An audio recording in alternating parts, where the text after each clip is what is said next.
আসলে ঘটনাটা কি আমি সঠিক তাও কইতে পারবো না, কিন্তু হুজুরে আমার আরো কয়েকদিন বলছে যে আপা আপনার ছেলেটারে আমার বাসা যাইতে বললেন, ওর সাথে আমার জরুরি কিছু কথা আছে। তখন আমার ছেলেরা আমি বলছিলাম, তখন আমার ছেলে বললো যে মা আমি তো ডিউটি করে আসছি, আমি এখন যেতে পারবো না, সময় পেলে একসময় যাবো। কিন্তু আজকে হঠাৎ কি মনে করে আমার ছেলেরা আবার খবর দিল না কি বলতে পারি না, হঠাৎ আমার বাসায় খবর গেল আমার ছেলেরা বাসায় আটকে রাখছে।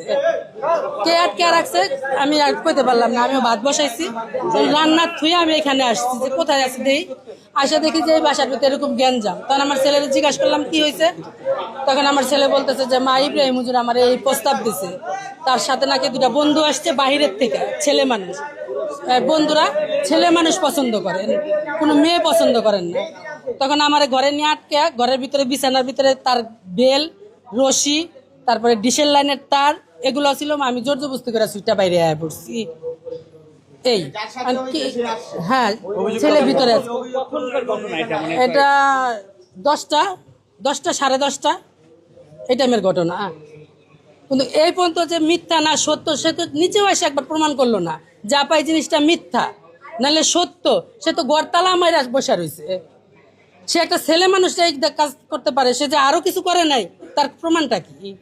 তিনি মাদ্রাসা পোলাপাইন পড়ায়, ছোট ছোট বাচ্চা করে পড়ায়।